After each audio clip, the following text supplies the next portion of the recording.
Hi you guys, this is Rachel Kirkland here, the Modern Shaman, and thank you for being with me for another YouTube Q&A video of this week. If you're new to the channel or if you just haven't been here in a while, I have been all over the place. I got married and then I went on a month-long honeymoon, and I am just now getting back full swing into the life of things. And so I miss you guys. I miss my time with you all. This is a beautiful time of connection. If you would like to send your questions in for these one-on-one videos, then you can go to my website, just fill out the contact form, and that gets to me. I also wanted to do a few reminders that if you haven't been to my website and just in general, there is a ton of resources there for those of you that are digging this channel, that really vibe with the information that's here. This is just the free content where I engage with kind of the pulse of where everyone is in this moment. Whatever you send in, I try to really address that with my whole heart of what's going on, and kind of trust that that is a small puzzle piece of what everyone in the collective is experiencing in some way, shape, or form. And those that resonate can glean kind of information from their heart from there. But also the website, if you would like to further your inquiry, if you are truly wanting to develop your psychic gifts, your shamanic intuition, and your sacred intuitive arts of healing, of reading and seeing and knowing what is beyond just the physical aspect of our experience, I would really encourage you to take advantage of my masterclass curriculum, which is on the website, as well as if you want to take it to the next step. I'm really proud of my spiritual entrepreneur program because I'm proud of you guys. The spiritual entrepreneur program, without sounding like too pitchy about it, really I made it because people who graduated from that masterclass were wanting to use their gifts as a service to humanity, just like I'm doing here. And I hear so often from people like, I want to do what you're doing, or I want to use my particular gifts and the way that I connect with spirit, and I want to help people with that. And I truly feel like if that is your purpose and you're wanting to turn that into something sustainable to provide for your family, to enable you to live out the life that you came here to live, I would love to help you develop that part that's the business aspect that is always a little unclear to those of us in the spiritual community, of how to make it viable, how to make it not markety and plastic and feel cheesy, but how to, in a sincere and authentic way, offer a service, and how to exchange and support yourself with that. So if that's you, I created that business entrepreneur program for spiritual entrepreneurs, and I have loved seeing my clients thrive and support themselves and be out there as fellow workers in this community. So anyways, that's also available. That's been my most recent offering of this year. And just visit the website. It's always getting kind of updates and makeovers and things that if you haven't looked at it in a while and you're like, I need to do something, I am ready, I can feel that I'm ready for this next step, then I would love to help you with that. And if you resonate, you'll feel it. I don't need to push too hard because you'll know. And if it's not me, maybe it's another teacher. And that is beautiful too. Follow your intuitive nudging on what feels resonant with you with spiritual teachers. Okay. Enough about that. Let's get on to the question of the week. I've just been gone for so long. There's a lot of stuff I needed to clear with you all. Okay, so this question came in from a client and viewer a while back, and it says, Rachel, do you have any advice for people healing from addiction? This part of my life I feel really tender about, and I see how deeply entrenched I became in it, as a means of suppressing my own intuition and my emotional depth. I see how when I release my addictive behaviors, my gifts come in very strongly. Do you have any advice for settling into this and creating a new lifestyle of health and wholeness, as well as releasing the shame and feelings of failure? What hurts me so much is to see how much it's affected those that I care about. Yes, and you're not alone in this. I always kind of bring this up at the beginning of my videos, but I'll do it again now. Even though I am addressing an individual's question, and a question in particular about addiction, addiction is such a broad energy. Like if you feel into the energy tone of addiction, it's basically just the energy of feeling like something is beyond you, or something is drawing you in and you don't have enough power in the sovereign self to say no. Or you give the power away to something that feels like it's bigger than you or stronger than you or holding you captive. And this, everyone can relate to. And I don't care whether you say it's an addiction or not, it's just part of our human experience to go through and grow in a way that we realize our sovereignty, our strength, our power, our self-love, our self-care over other things, over the externals, over the addictive tendencies. And so this is part of human soul development. At any level, you're going to experience at some point in your life overcoming something you felt like was bigger than you at one point or held more power than you at one point. And so I want to encourage every listener to find a little sinew, a little vein of connection here. Of whenever in your life you have felt like there's been something you've been, first of all, ashamed of doing, or you know that it hurt someone that you cared about, whether it's your children, your family members, your partner, your friends, someone on the street, a neighbor.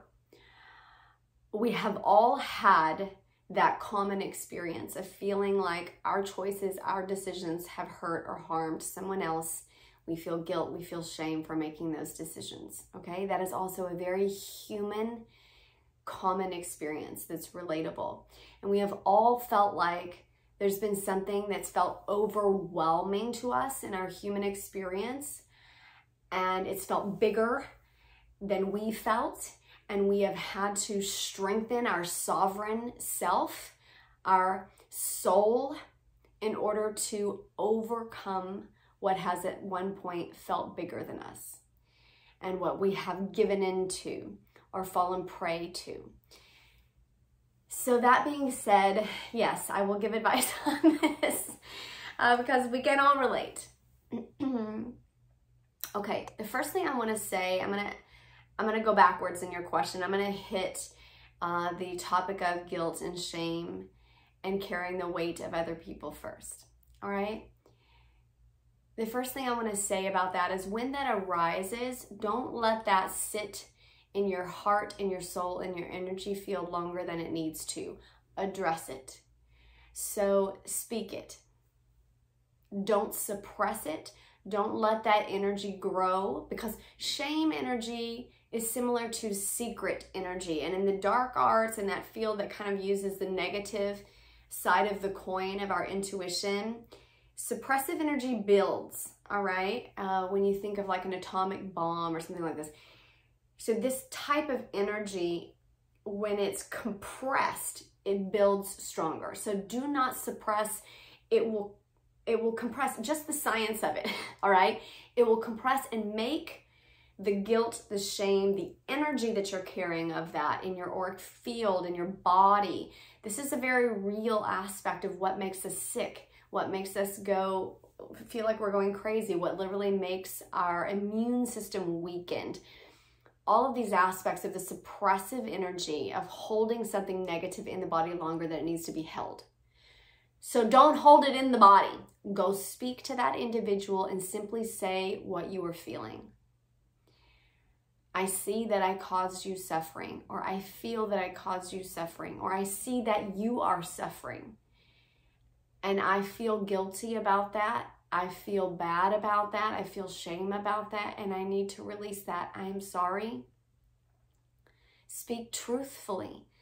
Don't make it flamboyant, and don't worry about making it flowery and saying the right thing. You just say what's on your heart. You can even say, I don't know what to say. I don't know how to make it better. My actions were my actions, and all I can say now is I am sorry. I feel the weight of that, and I need to release that, and I want you to release me of that. That's what I'd like in this moment. Whether that's your children that you need to say, I'm sorry, I brought that person into my life. I didn't know how it would affect you. I'm sorry, I wasn't there, and I realize that that affected you negatively. Whether that's a friend, whether that is family, whoever it is, do not suppress. That energy is much more negatively potent in your life and in the life of others when it's suppressed. Okay, so speak it. Say, I'm sorry that I caused you suffering as plainly as you can say it, and I want that to end. Then when it comes to addiction, I want to talk about that next. And so addiction energy is similar to, I'm going to compare it to like succubus or incubus entities, which are sexual addiction. But essentially they make you feel weak. They are like vampire energy, vampire entities. In the past, they would have likened that to like a demon is attached to you. Well, basically, it's just an entity, or we can call it a vampire. It doesn't matter what you call it. It's all semantics. It's the energy, essentially, of something that is draining you of your power, of your own sense of strength. It weakens you, okay, on your auric field. And so when there is an addiction of some sort, instead of it making you feel like a good person and strong, it makes you feel the opposite, okay? That's a baseline way of saying it. And so first I would say, clean your energy, clean your auric field, get a good clearing, and stay good with your hygiene, your energetic hygiene. I have videos on energetic hygiene and basically keeping practices within yourself that make you feel healthy. You asked about that. These are practices that make you feel like you are pure and clean. So don't go to those areas that feel like they are dark and dense. Don't go to the people groups that feel like that. Like, don't hang out with the same people. Don't go to the same places. Keep yourself outside in nature. Nature has a very pure, energetic vibration. And so when you are walking out in nature, out in trees, getting more oxygen into your cells, when you are with animals, they also have a very pure baseline, neutral energetic vibration. These are very healthy patterns that you can put yourself in to keep your energy feeling clean. They are not draining in a way that would feel like they're pulling from you, right? And then make sure that you're doing practices that feel like they are uplifting for you. Uplifting music, not nothing heavy. Remember, this is the same thing as tonal vibrations. So even toning, bringing singing bowls around you, bringing, this can just be classical music, but things that feel uplifting in nature. And I'm not talking about like, woo, party kind of stuff. I'm talking about purity of vibration. Like we're talking, I don't know, 325 hertz. We're talking about all the different like vibrational tones that have a sense of love and harmony and purity to them, keeping things pure in your energetic field. Also, secondary to that is things that feel like they are strengthening your sovereignty. This is where a lot of the like 12-step programs come in with addiction, is that they help you strengthen your sense of self. Okay, they give you a community that says we're going to help and support, but they also give you a sense of strength, where addiction energy is the opposite of that. It depletes you of your strength. And so you need to be strengthening your physical body. I would say strengthen your form. So be doing some sort of athletic activity that reiterates the fact that I am strong. As simple as that statement is, that needs to get into the bone and the marrow and the blood of who you are and your soul. I am strong. Even a sense of identity that's separate from the addiction. That's not you, sweetheart. That ain't you, all right? You are eternal. You are a supreme entity soul on this planet, all right?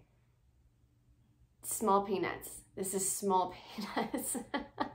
And it's part of the human evolutionary growth, all right? No matter what the title is that you were addicted to, it doesn't matter. It's part of the evolutionary growth. So get stronger with your physical body, get stronger with your mental body. So that would be study up on something that makes you feel good, that makes you feel strong, that makes you feel like you're learning, that makes you feel smart, that makes you feel confident in this one little area. It doesn't matter what it is, okay? It could be, you know, learning about how to fix a boat by hand, okay? But giving yourself a sense of strength and expertise and confidence, growth in an area is really important, because again, it reiterates, I am strong, I am confident, I am sovereign. I have an aspect of me that's growing, that's more, that's bigger, right? And it doesn't all have to be focused on the addiction, against the addiction, beyond the addiction. Do you understand what I mean? It needs to be something that inspires you, that you love, that you're interested in, that you can put energy towards, that feels like it's building and growing and strengthening you, period. Okay. I think the last part I want to say is this bit of like, do I have advice for settling into this life and creating a new lifestyle of health and wholeness? Yes. I love that you brought that up, because it's a lifestyle. There's part of it that just feels like, let it be a beautiful new forming of habits. What do you like to do? What do you derive joy from? And these can even be things that don't feel like they feel monotonous, or that feel like they aren't gold strokes of paint. They can be the black strokes of paint. They can be the background, but it feels good. You know what I mean? It feels hearty to your soul.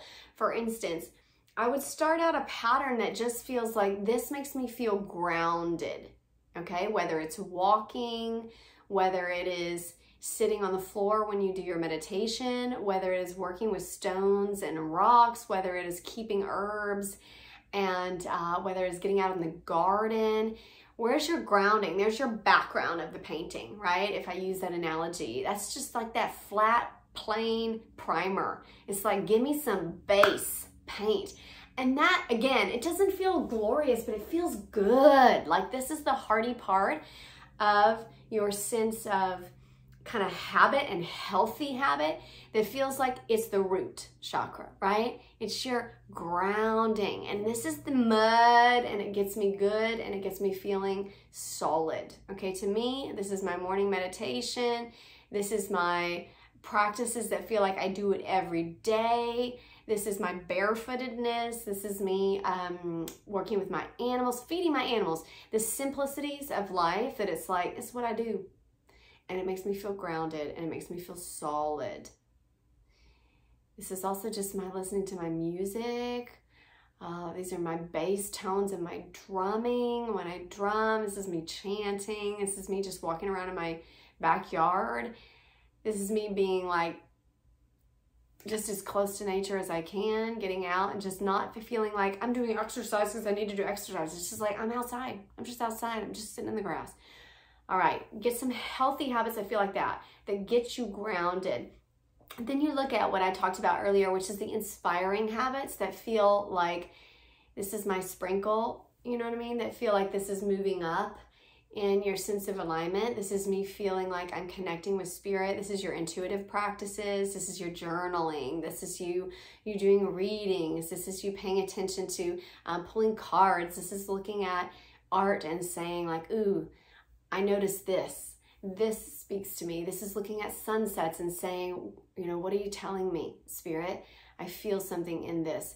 This is you noticing the birds, noticing the lizards, noticing animals that come up and interact with you as totems, and pulling the intuitive aspect of life that is speaking to you and validating it. This is the juice, and it just feels like candy sprinkles in life. To me, it's just like, that's good.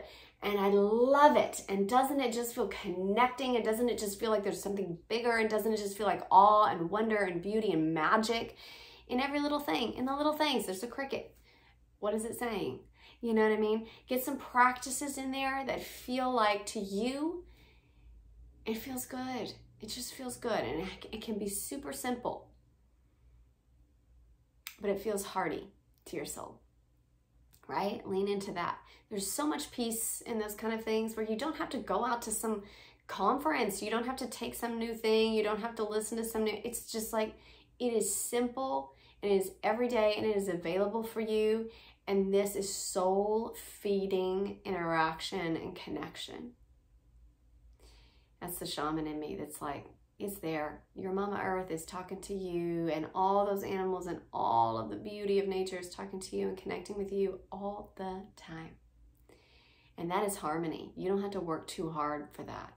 You know what I'm saying? You just have to open up and be open palmed to it. Okay, I'm talking too long. I think I want to just end with a sense of good for you. Good for you for asking the question. Good for you for opening your tender heart. That's a continual lesson that we all learn, right? When life is hard, we tend to harden. And then it takes that maturity of our heart to realize there's more strength in that softening, noticing that tender part, and opening with a sense of maturity, awareness, and wisdom.